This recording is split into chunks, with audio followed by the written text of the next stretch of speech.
Provinsi Banten ini memiliki tingkat pengangguran tertinggi senasional. Adapun kita akan kupas lebih dalam dan juga lebih lanjut ini dengan narasumber kita hari ini yang luar biasa. Insya Allah hari ini ada semangat sekali dan juga narasumber kita juga. Kita akan perkenalkan sudah ada Bapak Insinyur Indra Warman. Assalamualaikum Bapak. Waalaikumsalam. Apa kabar hari ini Pak? Alhamdulillah sehat. Sehat ya? Sehat. Selamat pagi semua. Sehat alhamdulillah. Dan juga ini Pak Indra ini merupakan Kepala BPS Kabupaten Serang Pak ya. Nah luar biasa. Terima kasih saya ucapkan terlebih dahulu Bapak. Sama-sama. Sudah mau hadir di sini juga, sudah sharing ke Sultan TV di rumah juga, ke pemirsa juga. Sudah mau untuk kita bincang-bincang hari ini. Kita ngobrol santai aja Pak ya, hari ini Pak ya. Baik Pak, pemirsa Sultan TV jangan lupa juga untuk terus follow Instagram kami di @sultantv.co dan tentu saja kita akan bincang banyak hal dengan Pak Indra. Ini sebutnya Pak Indra saja nih ya, atau Bapak Insinyur?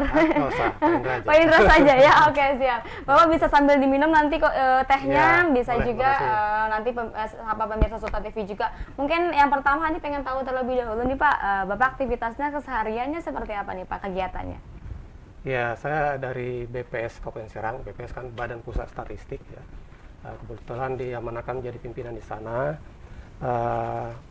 BPS secara tupoksinya memang tugasnya menyiapkan ya, menyajikan data-data, khususnya data-data strategis ya,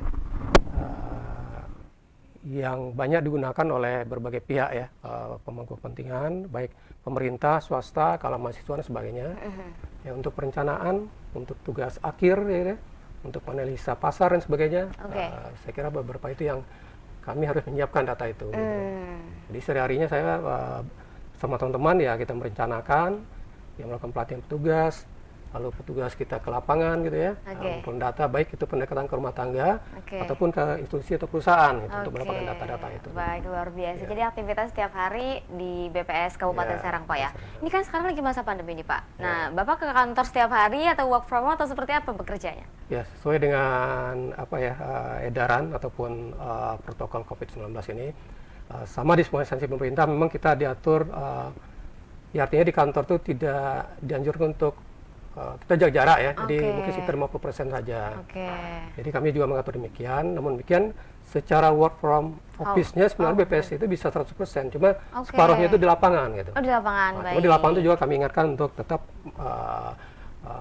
melakukan protokol kesehatan untuk COVID-19 itu. Baik, karena memang juga mengikuti anjuran pemerintah Pak harus, ya. Tadi juga contoh lah. Tadi juga Bapak ke sini datang menggunakan masker. Kita juga sudah physical distancing Pak ya. Ini 1 meter lah ya Pak.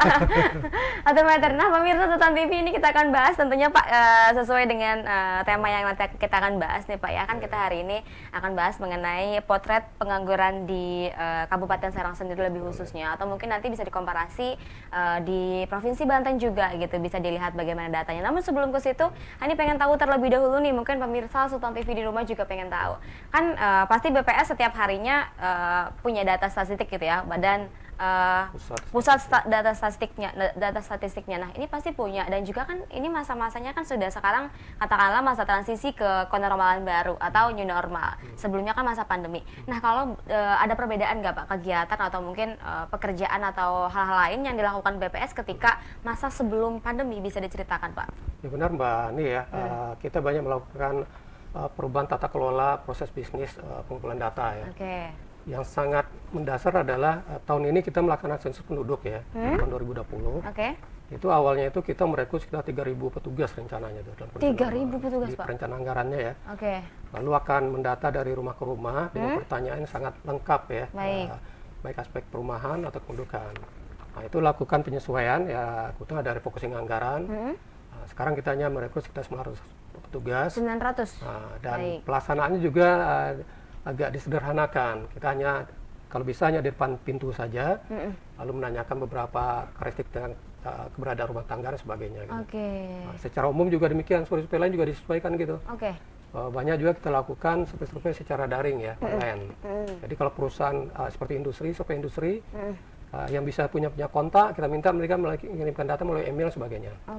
Jadi mana yang bisa dilakukan secara daring, secara online, itu kita lakukan. Minimalkan kita kontak langsung dengan responden dan sebagainya. Saya kira kita sama, semua instansi melakukan penyesuaian proses bisnisnya lah gitu. Oke, ini masa-masa pandemi juga kan ya Pak ya? Tetap kita harus gunakan menyiapkan atau data-data yang diperlukan oleh konsumen data harus tetap kita. Karena memang harus terus berlanjut gitu Pak ya, tidak bisa berhenti. Kita harus terus melangkah untuk baik. Nah berarti kan perbedaannya jauh sekali tidak Pak ketika katakanlah pandemi datang di bulan Maret ya Pak ya? Maret akhir itu sudah datang dan sudah ada kasus terkonfirmasi positif COVID waktu itu di Depok sendiri. 1 orang terkonfirmasi waktu itu. Kemudian sampai akhirnya kita tidak tahu sampai semenyebar ini gitu. Sampai data sudah banyak sekali. Nah sebelum di masa-masa pandemi itu Pak, kegiatan BPS juga hampir sama seperti itu atau mungkin lebih seperti apa nih lebih spesifiknya? Iya kalau di sebelum katakanlah Februari ke belakang kita normal masa survei gitu ya. Tapi memang Maret itu yang puncaknya ya, Maret April itu kan ketakutan ataupun memang usaha-usaha kita melindungi diri itu cukup tinggi ya. Memang berpengaruh terhadap aktivitas kita. Beberapa survei memang terpaksa oleh pimpinan dihentikan gitu ya. Dan hanya beberapa saja yang dibolehkan lah ya. Tapi tetap dengan pengawalan yang sangat ketat. Jadi di Maret sampai Juni itu masih kita banyak penyesuaian pelaksanaan survei pengumpulan data. Tapi Juli ke sini karena memang kita diminta berhadapan dengan permasalahan itu ya, dengan new normal, dengan kehidupan baru. Sudah banyak juga melakukan ya kembali normal, tapi tentu dengan tatanan pelaksanaan yang baru juga. Survei pengumpulan data ya Pak ya. Nah berarti ini setiap harinya untuk data-datanya sendiri Pak, kan BPS mungkin juga tidak hanya fokus untuk katakanlah di status penduduk dan sebagainya kan ya. Ini mungkin biar lebih tahu juga, ini juga belum terlalu tahu karena mungkin pemirsa juga biar tahu juga di rumah. Kalau BPS sendiri spesifiknya itu untuk pengumpulan datanya seperti apa sih? Apa saja Pak? Jadi di Undang-Undang Nomor 16 Tahun 97 itu Mbak Ani ya, kita diamanatkan untuk menyiapkan data statistik dasar, lalu statistik sektoral, dan statistik khusus. BPS sebenarnya di undang-undang itu diamanatkan hanya melakukan statistik dasar. Statistik dasar itu biasanya kita lakukan melalui sensus gitu ya.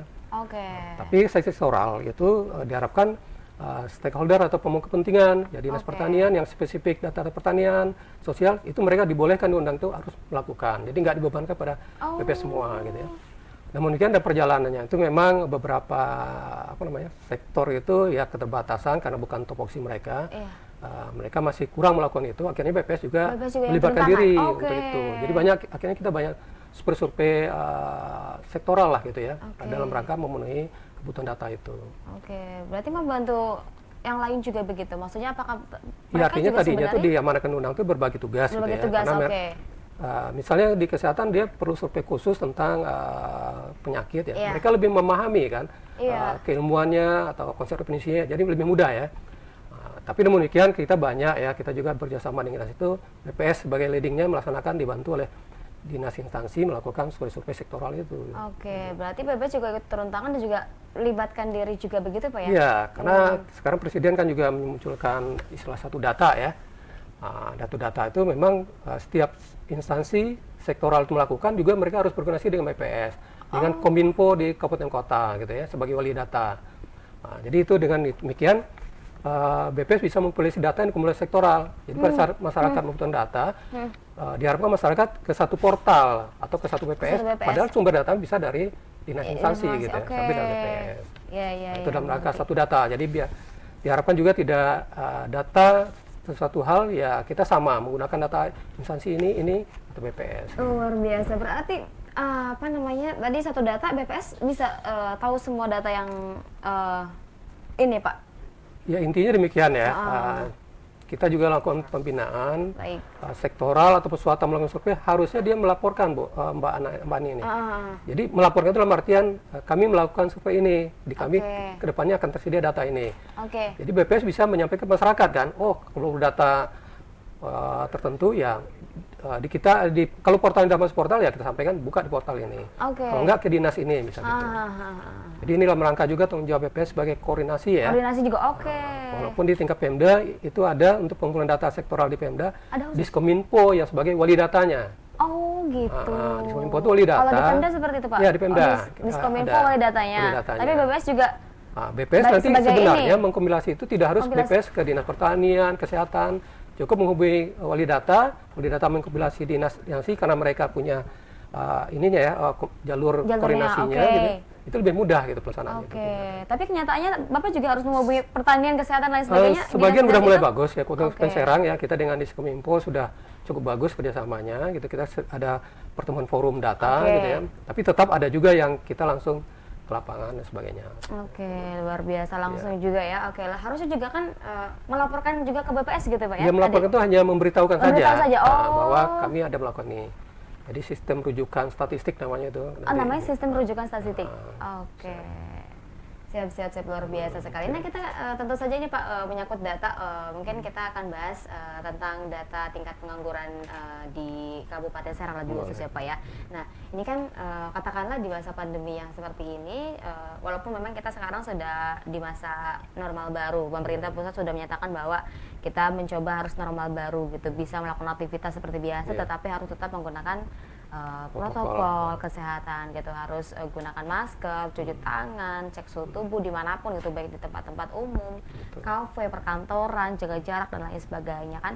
Nah, kita ketahui bahwa memang banyak sekali di masa pandemi ini lini sektor itu terdampak cukup signifikan ya Pak ya, karena yang lebih parahnya adalah faktor ekonomi, benar ya Pak ya. Nah, faktor ekonomi sendiri kan karena banyak faktor juga yang menyebabkan faktor ekonomi yang paling tinggi, karena banyak sekali juga masyarakat yang terdampak dari mulai mungkin sisi perusahaan yang memang merumahkan dan juga mem-PHK banyak karyawan ya Pak ya, benar ya Pak ya. Nah, untuk di Banten sendiri juga sudah cukup banyak, bahkan juga sempat waktu itu dari edaran gubernur sendiri bilang bahwa jangan mencari kerja di Banten katanya gitu, di Banten sudah cukup banyak pengangguran katanya gitu kan, tidak boleh cari kerja di Banten katanya gitu.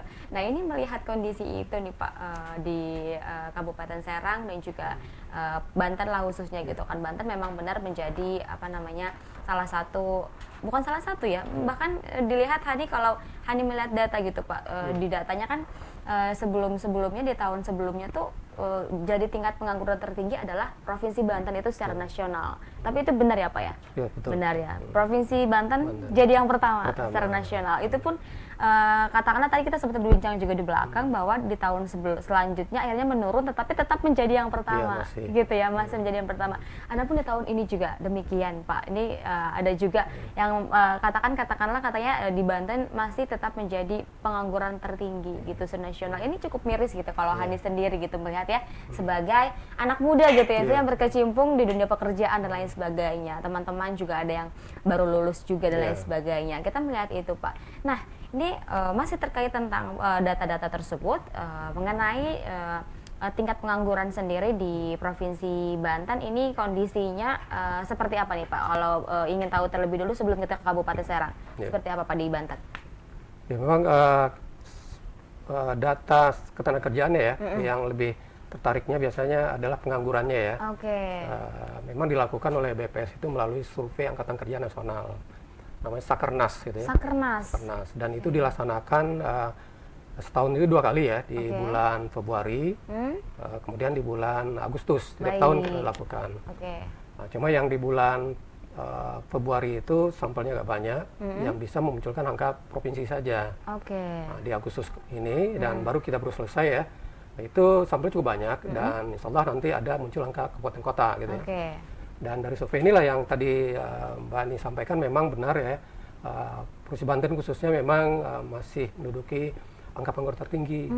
Dan memang udah banyak dikupas ya, dijelaskan oleh pimpinan daerah atau para analis perguruan tinggi bahwa ya ada beberapa faktor lah gitu ya Banten ini, seperti daerah industri juga gitu ya. Kemudian kita juga daerah pertanian, daerah perdagangan yang ya bukan Tangerang Raya aja ya, kita Kabupaten Serang cukup banyak industri, Cilegon ya. Ya ada yang padat karya, ada padat modal di Cilegon gitu ya. Dan umumnya itu menjadi sasaran pencari kerja di luar Banten ya. Katakanlah dari Sumatera, Lampung, atau dari Jawa, dan kita nggak tahu juga apakah ini karena mereka ingin lebih kompetitif di Banten gitu ya. Ada juga rumor SDM kita belum mampu masuk lapangan kerja, mereka lebih bersaing siap di sini, ya itu masih perlu pendalaman lah gitu ya. Tapi realita memang benar ya, artinya banyak migrasi masuk ke Banten untuk mencari kerja. Dan ininya yang agak perlu dipahami oleh pemeriksa teman-teman semua adalah BPS itu mensurvei itu tidak terhadap penduduk Provinsi Banten atau Provinsi Serang, ibarat KTP Kabupaten Serang atau provinsi saja. Nah, kita realnya ada penduduk yang kita temukan di wilayah itu yang secara konsep pendudukan dia udah menjadi warga di situ. Jadi secara de facto. Secara de facto, Pak. Oke. Jadi ya termasuklah situ. Yang tadi itu, dia bukan warga kita KTP Banten, bukan Kabupaten Serang, tapi di realitanya dia udah 6 bulan lebih situ jadi penduduk sini. KTP-nya belum diganti misalnya, dan ternyata dia pengangguran. Mungkin dia masih punya uang tabungan dari orang tuanya, masih tinggal sini, masih mencari pekerjaan. Itu oleh BPS kunjungi terdata ya, pengangguran masuk ke Banten atau Kabupaten Serang gitu. Itu masuk. Nah, itu yang sampai tadi Mbak Ani nyampaikan, Pak Gubernur menyampaikan, tolong jangan ke Banten gitu. Ya, seperti itu kondisinya. Jadi bisa saja pengaruh itu bukan orang kita saja, artinya para pendatang yang memang sudah menjadi penduduk wilayah Banten dan sebagainya. Oke. Nah, ini baru tahu nih kalau ternyata BPS ya, kalau kita seperti itu. De facto. Nah, katakanlah kalau Dukcapil kalau ini dia, enggak, ini penduduk ini bukan penduduk kita, ini. karena KTP ini ya, dalam program pemerintah ada juga demikian. Tapi dalam ini BPS menyiapkan, terserah nanti pengguna data menggunakan yang KTP suatu wilayah saja atau secara de facto semua ya bisa diolah gitu ya, bisa disajikan.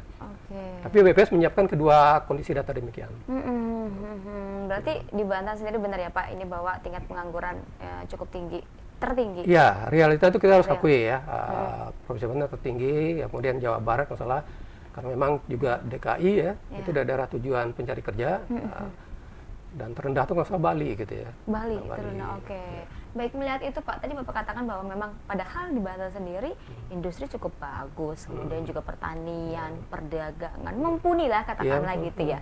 Nah, menurut Bapak apa sih menjadi faktor dan kenapa di Banten sendiri ini bisa tingkat penganggurannya cukup tinggi gitu? Apa Pak yang bisa menyebabkan itu? Ya, itu tadi ya, artinya kita secara ini pendatang ya, misalnya pencari kerja lah, kita nggak nyebut pendatang karena dia masuk dan jadi penduduk sini ya, secara ini. Itu pertama, dan umumnya banyak di Tangerang Raya, di Kabupaten Serang, yang mungkin juga Cilegon untuk daerah Lampung sebagainya ya. Ya kedua juga gini ya, khususnya Kabupaten Serang, kita boleh nanti diskusi, kita boleh Pandeglang Lebak itu ya, pengangguran di bawah Serang itu. Di bawah Serang? Ya kalau kita 10-an, mereka 89. Tapi agak unik, mungkin ini analisisnya bisa kita pelajari ya. Mungkin saja Kabupaten Serang itu karena di samping pertanian ada juga industri, ada sektor lain. Jadi anak-anak muda kita ini yang sekolah nggak lanjut atau lanjut, harusnya dia bisa masuk ke pertanian. Nah, terutama kan daerah pedesaan kita banyak ya, Serang ya. Benar-benar Pak. Kalau Pandeglang Lebak mungkin nggak ada pilihan, akhirnya mereka ya udah lihat bapaknya ke sawah, yuk ke sawah gitu ya. Nah, sementara Serang tuh enggak, nunggu dulu. Ini belum buka nih, ini Komas ya. Ini pabrik nih masih ada peluang. Padahal saat itu mereka bisa berusaha di sektor pertanian gitu ya. Karena konsep itu sederhana Mbak Ani, seorang itu bekerja, kalau dia melakukan aktivitas bekerja untuk mendapatkan pendapatan 1 jam aja terus menerus selama seminggu, itu udah dikatakan dia bekerja. Jadi itu konsep ILO juga gitu, ILO juga gitu. Ini sederhana aja. Jadi itu yang kita coba, ini kan kemungkinan demikian juga di wilayah Kabupaten Serang gitu ya, yang di Banten tertinggi ya. Nah, ini yang ya, dan ini juga sudah menjadi perhatian juga dari pimpinan daerah, dan banyaklah hal data yang bunyi data itu bisa dijadikan program-program pengentasan pengangguran ini. Baik, luar biasa. Ini kita akan bahas selengkapnya nih Bapak. Gimana sih kalau di Kabupaten Serang sendiri? Kita harus jeda dulu Pak ya? Boleh. Baik, kita break terlebih dahulu. Jangan kemana-mana, tetap di Bincang Hari Ini.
Ya pemirsa, terima kasih Anda masih bersama kami di Bincang hari ini, dan masih dengan Pak Indra. Ini masih kita bahas-bahas tentang potret pengangguran di Kabupaten Serang. Kita belum menjurus ke situ Pak ya. Namun terlebih dahulu ini jangan lupa untuk pemirsa Sultan TV di rumah untuk follow Instagram kami di @sultantv.co, dan juga Anda bisa langsung kunjungi website kami di www.sultantv.co, atau juga Anda bisa langsung kunjungi fanpage dan juga Facebook dan juga YouTube kami di @sultantv.co. Tentu saja di situ informasi-informasi menarik, teraktual, terupdate juga ada di situ, dan juga ini tentu saja bincang hari ini bisa Anda saksikan dimanapun Anda berada, kapanpun. Karena pagi hari ini kita sedang live juga, bisa langsung masuk YouTube, ketik sultantv.co, masuk ke bincang hari ini karena kita sedang live streaming hari ini. Dan tentu saja ini masih terkait tentang tadi sudah bahas banyak sekali nih Pak ya, cukup banyak lah, cuma memang belum menjurus ke Kabupaten Serang sendiri seperti apa kondisinya. Nah, kan tadi katakan Banten sendiri sudah berbicara mengenai kondisi di Banten ya Pak ya. Bapak juga mengatakan bahwa memang survei dari BPS sendiri ini dilakukan ya mengetahui data-data tersebut begitu kan. Nah, ini juga kan di Banten merupakan provinsi yang memiliki tingkat pengangguran tertinggi. Tadi Bapak juga sudah membenarkan seperti itu kan. Nah, ini berkata tadi Bapak tentang di Pandeglang dan juga Lebak itu lebih kecil daripada Kota Serang. Kabupaten Serang Pak ya. Nah, itu mengapa bisa demikian juga? Nah, ini juga Hani penasaran nih Pak, untuk di potret pengangguran di Kabupaten Serang sendiri. Tadi beberapa waktu yang lalu sih, beberapa hari lalu sebelum Hani mungkin mengundang Bapak juga, Hani sempat membaca berita gitu, beritanya mengenai tingkat pengangguran di Kabupaten Serang menurun gitu. Loh, kok bisa? Padahal kan di kondisinya seperti ini gitu. Maksudnya kondisi sekarang lagi pandemi, banyak sekali yang di PHK, kemudian juga banyak juga, ya mungkin di Kabupaten Serang sendiri juga yang terdampak juga cukup banyak gitu kan Pak. Nah, bisa menurun seperti apa kondisinya, kemudian juga apa yang menyebabkan, indikator-indikatornya apa saja sih yang menyebabkan. Nah, ini kita akan bahas dan juga kupas tuntas. Sebelumnya Hani bertanya, ini gimana Pak, apakah memang kondisinya menurun atau seperti apa nih di Kabupaten Serang sendiri tingkat penganggurannya? Iya Mbak, ini mungkin media mencatatnya data yang terbaru ada data 2019 gitu ya. Karena tadi saya sampaikan tadi, survei Angkatan Kerja Nasional Sakernas itu kita lakukan baru di bulan Agustus kemarin nih. Baru selesai ya. Baik. Dan itu menggambarkan data 2020 yang mudah-mudahan setelah diolah secara, ini kita kebetulan sentralistik ya. Nanti BPS akan merilisnya mungkin di akhir tahun gitu ya. Angka pengangguran 2020 itu yang survei yang di Agustus? Iya, Agustus ini. Ya, sekarang ini. Siap. 2019 itu sekarang kita baru punya angka pengangguran atau angkatan kerja itu angka tahun 2019. 2019 kan belum pandemi gitu ya. Belum. Itu juga dilakukan di Agustus 2019. Jadi kalau bicara angka 2019 yang diberitakan atau didiskusikan di media itu, ya saya kira benar bahwa tahun 2019 ada penurunan ya di Kabupaten Serang khususnya. Tapi memang seperti tadi dari awal kita katakan bahwa Banten kita tetap masih tertinggi, dan itu ya disumbang oleh Kabupaten Serang yang angka pengangguran kita 10,65% gitu ya. Angka pengangguran kita 10,65% tahun 2019. 2019 ya. Provinsi Banten itu 8,11% gitu ya. Jadi populasi ya, Cilegon 9, lalu ke Pandeglang, Lebak 8 gitu ya.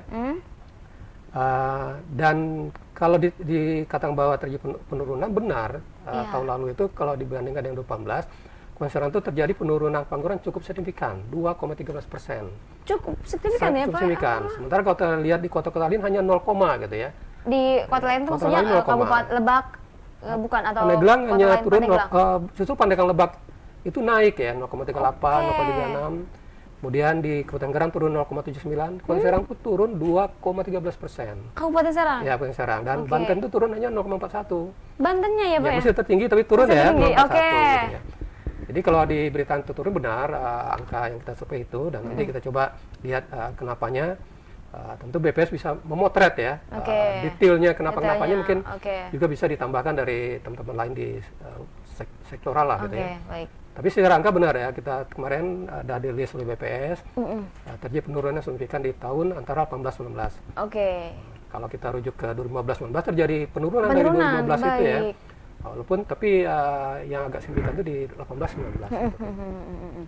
2018, 2019 itu tuh berarti data yang dirilis di media itu masuk di data 2019 Pak ya? 2019, mengenai 2019 yang dibicarakan. Kalau untuk data yang 2020 berarti belum belum ya, karena di Agustus ini. Nanti mudah-mudahan nanti November atau Mbak undang saya lagi, kita bicarakan diskusi. Berarti tapi ada bocoran nggak kira-kira kalau menurut Bapak nih, apakah di 2020 itu justru meningkat atau menurun di Kabupaten Serang? Ya, kalau bocoran ini ya, karena kita baru selesai mengolah, kita lakukan editing coding, kita olah, lalu ada konsolidasi ya dari rekonnya dan sebagainya, masih butuh waktu. Tapi kalau boleh kita lihat kasat mata aja lah ya, kasat mata, artinya memang diakui ya, secara nasional di semua wilayah sebenarnya terjadi ya ada PHK, ada dirumahkan. Tapi di beberapa kita amati sementara ya, di beberapa saya Kepala Ampel Bojonegara mengawasi kegiatan survei ini, minta pandangan dari kepala desa sebagainya. Pada intinya tidak terlalu banyak PHK, kan nggak hampir sedikit lah, nggak banyak ya. Yang banyak itu adalah kondisinya ada penurunan pendapatan melalui penurunan jam kerja, Mbak Ani ini. Jadi perusahaan khusus industri kan permintaan produk barang yang hasilkannya menurun gitu ya, ekspor menurun misalnya. Mereka melakukan penyesuaian jam kerja kan, itu artinya tadinya ada shift 3 shift jadi 2 shift, tadi ada lembur sekarang nggak lembur gitu ya. Nah, dan itu berdampak kepada pendapatan pekerja. Mereka tidak di PHK enggak. Kalau di rumah kan konsepnya sementara kemarin tuh di bulan-bulan Maret April ada sebagian ya, tapi lebih cenderung bukan diberhentikan tapi untuk protokol pandemi itu ya, pengamanan pegawai. Jadi kalau sementara untuk wilayah Kabupaten Serang itu sebagian besar saya amati memang terjadi justru pengurangan jam kerja sebagian pengurangan besar. jam kerjanya. Tapi benar ada beberapa sektor yang terdampak gitu ya, khususnya pariwisata gitu ya. Sektor pariwisata, lalu perdagangan gitu ya. Kemudian ada transportasi, lalu jasa-jasa servis kendaraan. Kalau industri masih jalan ya. Masih terus ya? Masih jalan, masih. Jadi itu ya, pariwisata kita lihat kemarin memang sangat mengeluh lah ya, sepi ya. Iya, sepi banget Pak. Walaupun beberapa minggu ini kalau weekend udah penuh lagi ya. Udah penuh, sekarang nih Pak, baru-baru sekarang ini. Kedua gini Mbak, ini apa? BPS melakukan survei itu di bulan Agustus. Ya baru kemarin ya, baru kemarin sekali Pak. Sementara puncak pandemi artinya belum new normal gitu ya, ada PSBB ataupun ada pengaturan jam kerja sebagainya itu di bulan katakanlah Maret sampai Juni kalau salah. Benar itu. Pak. Termasuk yang pemerintah juga, saya juga sempat menjalani WFH juga gitu ya. Tapi sekarang kita di Agustus surveinya. Nah, jadi kalau masyarakat nanti juga tolong pahami juga bunyi data statistik nih. Loh kok BPS nanti pengangguran kok turun sedikit, naiknya sedikit misalnya ya. Karena kita lakukan di Agustus, bukan di bulan April Maret. Nah, kemungkinan gitu kalau datanya. Walaupun datanya belum bunyi ya, belum keluar. Tapi ya kita lakukan survei ini keadaan masyarakat, keadaan aktivitas bekerja masyarakat di bulan Agustus. Yang sudah di kondisi new normal, justru ya kita juga agak prihatin juga di masyarakat kita juga sangat longgar ya untuk beraktivitas gitu ya. Dan seperti tadi pariwisata sudah mulai ini. Hotel-hotel kemarin saya sempat jalan penuh sekali. Penuh sekali ya. Tiap weekend tapi kalau di weekday-nya masih mengeluh mereka karena paket meeting instansi pemerintah masih belum mulai. Jadi itu juga belum secara signifikan belum berubah. Dan walaupun dugaan saya boomingnya pariwisata di weekend itu juga bersifat sementara kayaknya. Sementara saja. Ya, karena memang ini. Kenapa tuh Pak? Ya Mbak Ani mungkin udah jenuh di rumah, pingin ya berhamburan lah keluar di kondisi keluar, gini ya, keluar. Benar. Jadi kalau udah mereka main balik lagi mungkin udah mulai nggak ini gitu. Jadi ini juga perlu disikapi juga oleh wilayah kita Kabupaten Serang, oleh pemerintah daerah untuk pariwisata ini gitu ya. Jadi ini sesaat. Tapi menurut saya ini mungkin juga masukan ya. Ini kesempatan bagi dunia pariwisata memperlihatkan wisata kita. Mereka lagi rame-ramenya nih ya. Umumnya itu dari Jakarta, dari luar Banten ya. Datang gitu ya. Kesempatan kita memperlihatkan ini. Mungkin mereka baru pertama kali wilayah Banten karena jenuh di puncak sebagainya. Ini lihatkanlah apa objek wisata yang menarik dan nanti mereka akan kembali gitu. Jadi kita harus di kondisi pandemi ini bisa justru lebih baik lah ke depannya gitu, memanfaatkan kondisi. Iya benar, dan diketahui sih kalau Hadi sendiri ngeliat kayaknya Kabupaten Serang malah ya justru ya Anyer kan masuk Kabupaten Serang ya Pak ya. Anyer pun banyak sekali wisata-wisata yang letaknya di Kabupaten Serang gitu kan.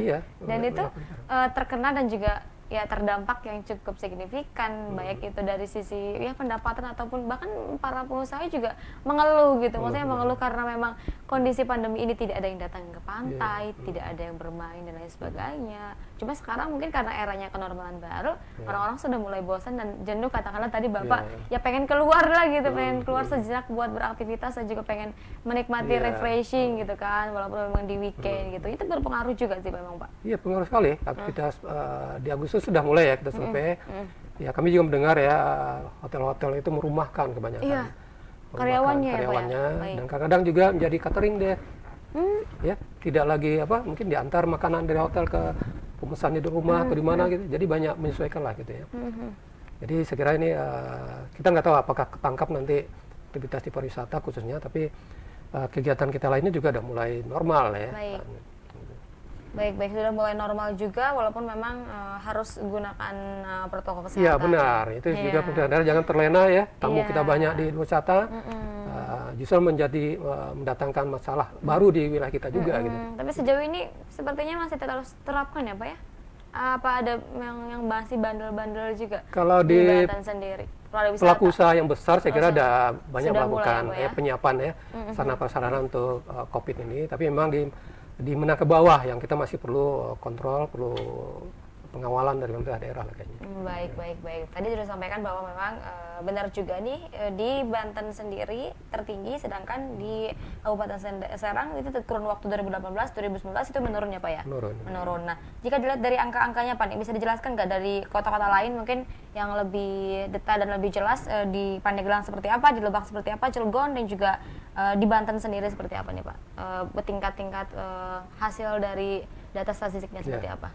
Ya kita wajar ya, Kota Tangerang Selatan itu kan banyak bekerja di Jakarta, tinggal saja di Tangsel gitu ya. Iya, jadi ya, Pak, ya? Sangat inilah di Tangerang Selatan itu pengangguran sangat rendah, kalau Tangsel itu 4,79 ya. 4,79. Banten itu 8%, Tangsel itu hanya 4,79. Termasuk terendah di nasional itu.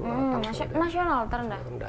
Jadi ya memang di situ banyak justru daerah-daerah aktivitas mungkin nggak di wilayah itu, tapi kita kan mendatangi rumah tangga surveinya, nggak melihat dia kerja di mana gitu ya.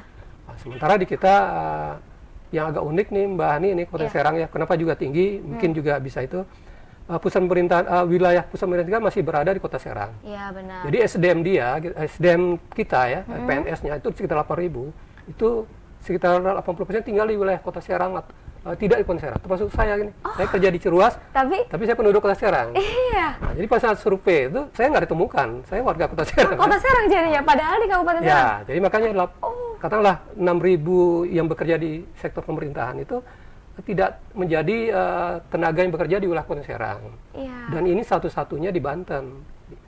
Maksudnya satu-satunya di Banten? Ya maksudnya pusat pemerintahnya masih di Kota Serang dan yang bekerja di pemerintahannya kebanyakan tinggal di Kota Serang. Mungkin paling tenaga kesehatan mungkin sama guru mungkin tersebar di wilayah kita. Jadi ini kalau boleh pembenaran juga pengangguran kita nambah karena tidak termasuk itu. Ternyata wilayah lain kan wilayahnya benar. Nah, Kota Serang dulu kan Mbak Ani nih pegawai provinsi, pegawai Kota Serang, itu aktivitas bekerja terjadi dan tinggal di Kota Serang. Jadi itu yang logika statistik yang terus juga kita pahami gitu ya. Nah, jadi lalu Pandeglang Lebak juga di bawah kita yang saya sempat ceritakan tadi bahwa ini kan hanya sebenarnya BPS itu hanya memotret ya. Sebenarnya perluan tinggi atau yang lain juga bisa menganalisa gitu ya. Kota Serang saya juga sering ya, Ibu Bupati paling ini ya sama statistik itu ya. Jadi kalau ada rilis baru dia minta saya jelaskan di depan forum, sampaikan dari masing-masing sektor apa yang perlu mereka lakukan gitu. Nah, jadi alhamdulillah saya diterima dengan lapang dada sama Ibu yang tinggi. Tapi juga beliau ya karena diperoleh sudah tinggi, tentu tugas beliau untuk menurunkan gitu ya. Dan alhamdulillah 2018-2019 itu terjadi penurunan ya. Dan salah satunya itu ya kita diskusi gitu ya. Salah satunya saya harapkan sektor di Kabupaten Serang itu kan kita masih daerah agraris. 24% ya penduduk kita bekerja di sektor pertanian, 28% di industri. Nah, jadi pertanian ini kan tinggi ya Pak, ini 24% loh dari pertanian, industri 28%. Cuma sektor industrinya jangan bayangan kita hanya di perusahaan besar atau pabrik gitu ya Pak. Yang membuat kerajinan, anyaman itu kan industri ya. Nah, itu cukup banyak, itu yang di Kabupaten Serang salah satunya yang oleh dinas instansi ya Perindak, Koperasi, lalu Dinas Kerja melakukan pelatihan-pelatihan. Baik. Jadi mengharapkan mereka melakukan aktivitas bekerja sendiri gitu, tidak menjadi pekerja lah gitu ya. Baik. Nah, diduga itu salah satu yang di Rumah 19 yang terjadi penurunan pengangguran gitu. Oke. Itu di Lebak dan juga Pandeglang. Ya mungkin gini, kalau Serang itu ada potensi. Jadi ini juga nih, salah satunya itu anak-anak yang, jadi kalau kita angkatan kerja ya, angkatan kerja itu adalah yang usianya 15 tahun ke atas, itu yang melakukan aktivitas selain ibu rumah tangga. Baik. Dia 15 tahun ke atas rumah tangga bersekolah gitu ya, atau yang katalah tidak bekerja lagi seperti pensiunan gitu. Jadi yang harus kita juga jaga, dan itu juga saya sampaikan di teman-teman melalui Bupati Pendidikan, tolong jaga juga anak-anak kita yang tamat SMP di tahun ajaran baru, mereka harus lanjut sekolah. Yang SMA diharapkan bisa lanjut sekolah, karena kalau mereka nggak lanjut sekolah, mereka masuk ke angkatan kerja. Kalau dia masuk angkatan kerja tidak bekerja, dia jadi penganggur. 15 tahun gitu? Iya, 15 tahun ke atas. Tapi masih tetap ya? Masuknya 15 tahun ke atas berarti dia masuk ke angkatan kerja? 15 tahun ke atas dia masuk usia kerja. Usia kerja gitu? Tapi kalau dia melakukan aktivitas sekolah, dia tidak masuk angkatan kerja. Jadi tidak menambah pengangguran. Iya. Nah, tapi pada saat dia tamat SMP, SMA, tidak lanjut, dia menunggu mencari pekerjaan, belum dapat kerja, dia udah penganggur. Nah, itu juga saya sampaikan, kalau bisa dikawal lah yang baru tamat SMP, ya kepala desa, camat, dikawal untuk sekolah. Gitu ya, kan banyak bantu-bantu. Sekolah udah agak murah sekarang kan. Bahkan ada yang gratis juga, Pak. Iya, makanya itu. Tapi lihat kondisi banyak, Pak. Dilihat dari kalau data, apakah memang di usia itu juga? Masih ada kita temukan ya, walaupun nggak banyak lagi. Kalau tingkat partisipasi sekolah itu udah tinggi ya. Tinggi.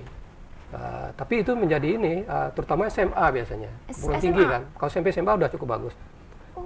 SMA itu ke atas ya, biasanya kan ya tergantung ya di samping tuntutan dari rumah tangga untuk bekerja atau biaya. Tapi kalau SMP ke SMA ada cukup tinggi untuk melanjutkannya. Berarti cukup banyak juga, tapi di daerah mana tuh Pak yang untuk 15 tahun ke atas tapi ternyata masuk ke pengangguran karena mereka tidak lanjut sekolah kan gitu? Ya, Serang Kota, Serang Kabupaten, Pandeglang, Lebak? Enggak, artinya survei kita ini kan survei makro ya. Jadi nggak bisa berbuat di kecamatan mana atau apa nggak ini.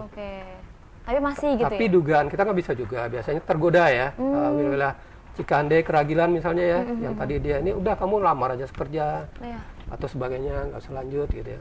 Bisa juga itu. Baik. Jadi ini peluang menurut saya yang kenapa nggak diarahkan ke pertanian yang murah gitu. Kalau sektor formalnya nggak mungkin gitu ya. Informal ke pertanian atau yang lain gitu. Bisa. Masih ada potensi kita turun. Dan itu yang udah saya sampaikan dan juga mungkin menjadi program juga bagi pemerintah daerah. Baik, oke, cukup. Nah, cukup menarik juga. Kita akan lanjut lagi nih Pak, obrolan kita di segmen akhir mungkin terkait lebih kepada tadi kita sudah tahu angka pengangguran sendiri seperti apa, kemudian juga nanti ini indikator-indikator seperti apa sih sebenarnya harus dilakukan, apa yang dilakukan BPS, apa harapan ke depan. Kita akan tunggu dan juga simak ulasannya di Bincang hari ini, tetap bersama kami di sultantv.com.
Ya pemirsa, terima kasih Anda masih bersama kami dalam bincang hari ini. Dan tentu saja ini masih bahas mengenai potret pengangguran di Kabupaten Serang.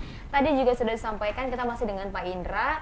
Ini Pak Indra, tadi kan sudah disampaikan bahwa memang di Kabupaten Serang angkanya cukup signifikan menurun ya Pak ya dari tahun. Itu kan lihat dari data 2018-2019. Adapun untuk data 2020 ini mungkin akan rilis kapan nih kira-kira Pak? Nanti siapa tahu bisa datang lagi ke sini, diundang lagi, bisa sampaikan lagi kepada pemirsa Sultan TV. Mudah-mudahan segera ya, di akhir tahun ini dirilis gitu ya, karena perlu pengolahan dulu, entry, lalu nanti kita ini kan rekon, ya kita tetapkan secara nasional ya, per kota-kotanya. Baik, luar biasa. Ini deh menurun juga, semoga saja di 2020 juga ini menurun juga Pak ya, bahkan insya Allah prediksinya atau seperti belum apa? Tahu nih, belum tahu ya. Secara ininya memang terjadi peningkatan harusnya ya, kenaikan. Cuma seberapa besarnya? Ya secara ini mungkin nggak turun ya, tapi nggak tahu mana yang saya sampaikan tadi karena dilakukan di bulan Agustus. Di bulan Agustus ya. juga. Baik, oke. Banyak. Kita akan tunggu saja mungkin Pak ya. Iya. Nanti kita akan tunggu saja nungguin rilis dari PPS sendiri seperti apa, nanti sampaikan juga ke media juga, mungkin masyarakat juga bisa tahu juga, bisa nilai juga seperti apa. Nah ini Bapak Hadi juga masih penasaran kan, dikatakan bahwa memang tadi terkait indikator mungkin Pak, ini mungkin ada beberapa indikator yang menyebabkan turun atau meningkat. Sebenarnya apa saja sih Pak yang menyebabkan indikator-indikator yang menyebabkan suatu daerah itu memiliki angka pengangguran tertinggi atau memiliki angka pengangguran terendah? Itu apa saja indikatornya? Ya ini karena pengangguran itu adalah persentase jumlah penduduk yang tidak bekerja ya, terhadap angkatan kerja. Jadi intinya memang kita lihat dari karena survei kita kan menanyakan ya terhadap penduduk usia 15 tahun ke atas gitu ya, aktivitasnya apa selama seminggu yang lalu gitu ya. Jadi seperti tadi sektor pendidikan juga berperan, artinya menahan laju angkatan kerja itu. Ya artinya dipersiapkan dulu lah mereka itu di pendidikan gitu ya. Sebelum dia terjun gitu ya ke dunia usaha. Karena kalau bekalnya kurang gitu ya, artinya nggak siap. Nah, seperti tadi akhirnya kita kalah bersaing ya dengan pencari kerja di luar gitu ya. Nah, dan ini juga menjadi pemikiran dari teman-teman di Dinas Tenaga Kerja, Perindak, Dinas Tenaga Kerja juga punya program pelatihan ya, program magang gitu ya. Itu dalam rangka demikian mempersiapkan mereka. Walaupun saya lihat sebagian besar mereka justru diharapkan bekerja sendiri ya. Jadi karena pelatihan itu sifatnya adalah usaha-usaha industri kerajinan, tidak kalau berharap nggak langsung bisa diterima di dunia usaha kan, harus mengikuti tes atau persaingan juga. Jadi mereka diarahkan kepada aktivitas-aktivitas berusaha sendiri lah gitu ya. Dan itu mungkin tergambarkan juga dari data kita gitu ya, jumlah pekerja yang bekerja sendiri itu paling banyak di Serang itu dibanding jadi buruh gitu ya. Jumlah pekerja sendiri, usaha sendiri itu banyak gitu ya, paling banyak gitu ya. Jadi kalau kita contohnya itu yang seperti apa nih jumlah yang bekerja paling banyaknya seperti apa, berapa Pak banyak datanya? Jadi 24% itu dari semua penduduk yang bekerja itu adalah bekerja sendiri. Jadi sendiri itu misalnya buka warung, nah, lalu bertani kan sendiri, artinya informal lah gitu ya. Lalu dia dagang keliling, lalu buka usaha jahit sendiri misalnya, itu berusaha sendiri. Lalu ada lagi aktivitasnya dia berusaha dibantu oleh buruh tidak tetap. Seperti warung tadi anaknya bantu, gitu ya. Nah, itu dia masuk berusaha sendiri dibantu buruh tidak tetap. Jadi itu kelompok-kelompok itu yang kemungkinan bisa ditingkatkan dikurangi penganggurannya. Tapi emang itu yang mendominasi Pak? Ya itu yang makanya Dinas Kerja, Perindak atau koperasi lainnya itu lebih banyak melakukan pelatihan ya. Nah, di provinsi juga diharapkan punya BLK gitu ya, melakukan pelatihan itu yang lebih mendorong penciptaan lapangan kerja gitu ya. Nah, tidak bisa kita arahkan masyarakat kita untuk bekerja.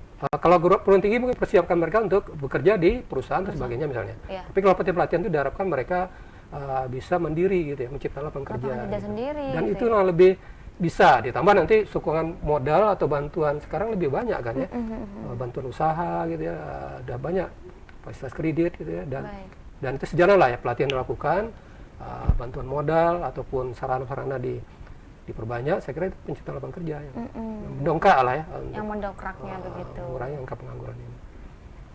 Mungkin itu. Kalau untuk yang menurunnya Pak, kan tadi indikator untuk meningkatkan lapangan pekerja, mendongkrak lah biar pekerjaannya, biar lapangan pekerjaan tuh banyak gitu, dan bisa meningkat juga kan akhirnya, menurun juga angka penganggurannya gitu. Kalau untuk indikator yang bisa menyebabkan meningkatnya angka pengangguran? Ya sebaliknya itu ya, peningkatan itu ya itu adanya pengurangan pekerja di perusahaan besar gitu. Ya belakang kita dengar juga ya Nikomas kalau salah ada 2.000 gitu ya. Yang ini karena mereka merelokasi pabrik misalnya dan sebagainya. Kemarin kita dengar juga itu walaupun pastinya saya belum ini ya. Jadi yang seperti itu yang terdampak yang artinya di luar kemampuan kita lah ya. Perusahaan tentu juga punya kebijakan gitu ya, pengurangan pegawai gitu ya. Ya itu berikutnya adalah itu tadi penambahan jumlah angkatan kerja itu. Penambahan itu ya. Itu ya karena tidak masuk ke dunia pendidikan atau apa, akhirnya menambah pencari kerja kan. Sementara lapangan kerja ini yang berkurang gitu. Nah, ditambah lagi persaingan tadi karena kita banyak yang pencari kerja ke wilayah kita. Yang akhirnya benar. Ya kalau mereka langsung terserap di lapangan kerja nggak masalah ya, kita survei mereka bekerja. Tapi kalau mereka baru menunggu dulu gitu ya, dan pas ada survei mereka ditemukan tidak bekerja ya jadi pengangguran juga gitu kan. Masuk juga di data pengangguran di Kabupaten Serang gitu. Serang gitu ya. Oke, itu indikatornya seperti itu Pak ya. Oke, berarti yang dominan juga tadi yang angkatan kerja tidak bekerja gitu, yang tadi itu yang umur 15 tahun ke atas itu ya Pak ya. Itu juga. Nah, mungkin selain untuk indikator-indikatornya, kita sudah mengetahui bahwa memang di Kabupaten Serang sendiri nih Pak, kan katakanlah menurun ya, semoga saja mungkin entahlah di tahun ini 2020 mungkin kita akan lihat rilisnya nanti, siapa tahu juga nanti Bapak bisa datang lagi ke sini kan, bisa berkomunikasi lagi dan juga bisa berbincang juga dengan pemirsa Sultan TV di rumah. Nih, untuk terkait mungkin sinergitas Pak antara Bapak kan sebagai Kepala BPS Statistik dan Data di Kabupaten Serang nih. Kalau sinergitas antara pemerintah terkait, stakeholder dan juga untuk mengarungi angka pengangguran di Banten sendiri ini, sinergitasnya seperti apa Pak dengan pemerintah terkait, dengan Pemda mungkin atau dengan daerah-daerah lain juga yang ada di Provinsi Banten, seperti apa Pak? Ya artinya angka Banten itu tertinggi ya, dan kita juga merasakan bahwa yang punya andil situ adalah Kabupaten Serang ya, pengangguran tinggi yang 10,6 itu gitu ya. Cuma lama ini saya juga agak kalau kita kan memotret aja ya, dan itu kita sampaikan, dan alhamdulillah di tingkat pemerintah daerah itu walaupun disorot oleh berbagai pihak ya, tertinggi sebagainya, tapi pimpinan daerah ya, bupati dan teman-teman di dinas instansi tidak melihat itu tertingginya, tapi bagaimana usaha-usaha kita menurunkannya. Itu yang positifnya situ ya. Jadi tidak terlalu kita berdiskusi, berdebat, kita tertinggi gitu ya. Dan bupati juga menyampaikan gitu, mari kita turunkan gitu ya. Dan itu dilakukan beberapa tahun ini, dan seperti sampaikan tadi bahwa kami memang kalau melakukan survei lalu menyendata, kalau tidak ada yang menggunakan juga sedih juga ya.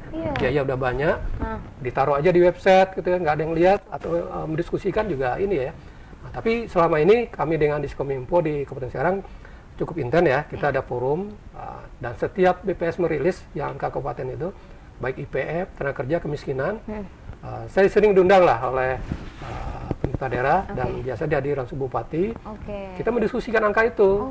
Ya seperti kita tadi kita lihat di dalamnya apa komponen-komponen yang mempengaruhinya gitu ya. Dan kalau boleh itu di banyak hal lah ya. Bagaimana pemerintah daerah ada Ruta Lahu ya, perbaikan rumah tidak layak huni. Itulah merangka juga mengurangi beban penduduk miskin misalnya. Lalu mungkin juga jalan, sarana-prasarana. Kemudian juga kemarin ada menurunkan agar pendidikan tinggi itu ada paket A, paket B, paket C. Karena di penduduk kita di pedesaan umumnya yang 25 tahun ke atas itu pendidikan rendah gitu ya. Akhirnya dimunculkan di dananya program belajar ya, paket A, paket B itu gitu ya. Jadi segera setiap kita rilis dibicarakan, dan alhamdulillah itu dijadikan data perencanaan, data evaluasi gitu ya. Jadi sangat inilah. Berarti ada ini juga ya Pak, ada gerakan dari pemerintah yang lain juga. Maksudnya ketika BPS rilis memberitahu bahwa angkanya sekian, angkanya menurun atau meningkat gitu. Mungkin ada usaha-usaha yang dilakukan itu dari pemerintah lain juga, seperti apa bentuk usahanya kira-kira Pak? berbeda-beda ya dari setiap instansi. Iya, kalau kita kan Kabupaten Serang ya. Iya, Kabupaten Serang. Kalau Serang seperti tadi saya lihat, ya pemerintah daerah lah, ini bupati, wakil bupati, langsung menugaskan tuh diskusi itu, ini sektor pendidikan. Minta Pak Kadis ini gimana gitu ya. Secara perintah saya lihat itu. Dalam realisasinya memang programnya apa kita nggak terlalu pantau ya, tapi kita mantau nanti hasilnya gitu, hasilnya dari penciptaan penurunan lapangan kerja, penurunan pengangguran. Lalu usia sekolah jadi naik dan sebagainya. Gitu. Jadi secara ininya sangat dimanfaatkan lah data kita untuk perencanaan. Berarti kan untuk itu ada usaha-usaha. Berarti Bapak tadi melihat bahwa akan ada yang dilihat adalah hasilnya. Nah sejauh ini Bapak ya selama Bapak menjadi kepala di BPS sendiri ini ada gimana nih hasil-hasilnya kemudian yang setelah akhirnya dirilis kemudian juga dilakukan usaha-usaha yang signifikan dari pemerintah Kabupaten Serang misalnya. Ada usaha-usahanya itu hasilnya seperti apa kira-kira? Apakah memang ada ya baik katakanlah peningkatan atau penurunan atau seperti apa nih Pak? Ya khusus pengangguran ini ya saya kira dari data tergambarkan ya. Artinya dari 2015 sampai 2019 itu 2015 itu angka pengangguran kita kan 14,80. Itu sangat tinggi. Tinggi sekali Lalu tahun 2017 turun 13%. 2018 turun lagi 12,78 hanya 0, gitu ya. Nah, dari 2015 ke 2019 itu turun 2,13% gitu ya. Cukup besar. Jadi terlepas apakah itu usaha teman-teman saya nggak tahu, tapi potretnya demikian ya. Nah tentu tanggung jawab angka pengangguran nggak hanya di dinas tenaga kerja gitu ya, di semua sektor, ya pertanian, sektor pariwisata. Nah, ini selama ini yang saya lihat ini tugas dinas tenaga kerja, nggak mungkin mereka saja melakukan. Ini semua stakeholder. Semua stakeholder itu di pemerintahan ya, di swasta juga. Begitu tahan lah ya, masalah PHK, masalah ini. Hati-hatilah gitu ya dampaknya ini perbaikan investasi juga ini ya. Jadi semua pihak bisa untuk ini terlibat dalam menurunkan angka pengangguran. Berarti memang harus sama-sama bersinergitas tidak hanya dari. Iya dan juga mungkin tokoh masyarakat ya. Nah itu dia Pak. Di pertanian misalnya di pedesaan ya, ajaklah anak-anak yang muda itu kenapa harus nunggu kerja formal ya, karena ayo tidak ke sawah gitu kan. Atau mari kita buat kerajinan apa sebagainya. Sempat juga kayak ada krisis petani muda katanya Pak. Dengar sekarang tuh anak-anak muda sepertinya sudah tidak minat untuk ke arah situ gitu Pak. Itu yang kita buat menariknya gimana gitu. Iya harusnya gitu kan ada usaha-usaha preventif atau yang lainnya gitu yang dilakukan. Nah berarti sejauh ini kan harusnya memang adanya kerjasama semua pihak yang katakanlah tadi Bapak tidak hanya dari pemerintah saja, tidak hanya dari BPS saja misalkan merilis angka, tapi kalau dari pemerintah misalnya tidak ada turun tangan misalkan sama aja berarti harus adanya usaha-usaha yang dilakukan dari pemerintah, stakeholder terkait, kemudian juga tokoh masyarakat katakanlah semua pihak untuk bersama-sama bekerja sama. Pemerintah Kabupaten Serang saja, provinsi, pusat gitu ya. Nah, ini juga yang harus jadi catatan juga ini. Tidaknya Kabupaten Serang saja gitu. Ini juga harus semua pihak gitu karena ini untuk menjadikan Banten ya Pak yang lebih maju lagi gitu. Pengangguran Kabupaten Serang rendah, Banten juga rendah. Banten juga harus rendah gitu. Kalau Kabupaten Serang rendah, Banten juga ya. Semoga saja ini mah berharapnya sih ya gimana ya Pak di Banten sendiri ya pengennya semoga aja bisa peningkatannya tenaga kerjanya semakin banyak, kemudian juga kan bisa menurun lah gitu, jangan menjadi senasional gitu tuh, karena itu cukup miris melihatnya. Kita harus bangga jadi penduduk Banten ya. Iya, biar bangga gitu loh Pak. Jadi siapa tahu ini ada usaha-usaha yang lebih preventif juga dari pemerintah pusat mungkin, juga ada usaha-usaha yang lain walaupun mungkin dari entah itu dari pelatihan atau hal-hal lain yang mungkin meningkatkan tenaga kerja atau juga SDM-nya juga lebih baik lagi dan juga ini bisa bersaing lah bersaing dunia usaha gitu biar masyarakat Banten juga terlihat keren lagi gitu. Nah baik ini sudah dimasuki di segmen akhir dan juga ini udah 1 jam lebih nih kita Pak. Ini pengen mendengar terlebih dahulu mungkin terakhir harapan Bapak nih kan selaku kepala gimana harapannya ke depan untuk masyarakat kemudian juga stakeholder terkait dan juga pemerintah kira-kira seperti apa nih harapan ke depan. Sebelah sini Pak. Ya saya mengimbau masyarakat untuk memaksimalkan penggunaan data statistik ya. Jadi banyak survei atau sensus yang dilakukan oleh BPS disajikan dalam bentuk online ya, web ataupun publikasi itu gratis, dioptimal penggunaannya sehingga kita dalam melaksanakan program berbasis data gitu dan itu sudah dilakukan oleh pemerintah daerah gitu ya. Mbak Ani, saya terakhir ini kita tahun ini melakukan sensus penduduk gitu ya. Jadi kepada masyarakat Kabupaten Serang khususnya pada bulan September ini BPS seluruh Indonesia termasuk BPS Kepulauan Serang melaksanakan sensus penduduk, melengkapi pendataan kita pada bulan Mei lalu melalui sensus online karena belum semuanya melakukan upload datanya ya. Jadi kami harapkan masyarakat, Pak RT, tolong dibantu petugas ya, didampingi melakukan pendataan dari rumah ke rumah dan penduduk atau rumah tangga, keluarga memberikan jawaban yang baik dan benar agar semua masalah kita tercatat. Karena temanya mencatat Indonesia. Mencatat Indonesia. Jadi kalau kita tidak catat, kita tidak tercatat sebagai penduduk Indonesia gitu. Sukseskan sensus penduduk 2020 dengan memberikan jawaban yang baik dan benar. Begitu, Mbak. Ya siap, kerjasama juga dengan masyarakat pastinya ini harus sukseskan sensus penduduk 2020 ya Pak. Oke, mungkin terakhir Bapak kira-kira ada closing statement, kata-kata apalah boleh untuk pemirsa Sultan TV di rumah, boleh untuk masyarakat juga atau pemerintah juga boleh, silakan. Tentu di kondisi new normal atau kehidupan baru pandemi COVID-19 ini, kita berharap kita semua ya untuk tetap beraktivitas dalam rangka meningkatkan ya kualitas hidup kita, tapi tentu seperti pesan pemerintah tetap melakukan pengamanan protokol pandemi kesehatan ya dengan 3M ya ini ya, menjaga jarak ya, memakai masker, lalu mencuci tangan ya, dan saya kira ini budaya ini harus kita beri kita contohkan dan kita himbau kepada seluruh masyarakat ya. Semoga ya dengan aktivitas ini pengangguran kita di wilayah Kepulauan Serang khususnya turun ya, karena aktivitasnya berjalan dan ya makin baiklah ya kehidupan kita masyarakat semuanya. Semoga di Banten juga turun. Ya, sudah tidak menjadi nasional lagi Pak ya. Kita bergerak di Kepulauan Serang, lalu di Provinsi Banten, lalu nasional. Amin. Semoga harapan-harapan juga hari ini bisa tercapai. Terima kasih Anda ucapkan Bapak sudah mau hadir di sini, juga bisa sharing juga ke masyarakat dan juga pemirsa Sultan TV. Terima kasih juga pemirsa Sultan TV sudah saksikan bincang hari ini pada edisi kali ini. Jangan lupa juga Anda saksikan terus bincang hari ini setiap hari pukul 09.00 hingga pukul 10.00 waktu Indonesia Barat. Dan juga Bapak, Anda ucapkan sekali lagi terima kasih. Sukses terus, selamat melakukan aktivitas seperti biasa. Tetap jaga kesehatan, tetap jaga kesehatan, tetap semangat dan juga tetap patuhi protokol kesehatan. Akhir kata, saya Hanifah Bila dan juga saya Indra Arman. Kami berdua pamit undur diri. Terima kasih atas kebersamaan Anda. Sampai jumpa. Wassalamualaikum warahmatullahi wabarakatuh. Waalaikumsalam warahmatullahi wabarakatuh. Terima kasih Pak. Apa diminum? Takut capek 1 jam duduk. Oceh.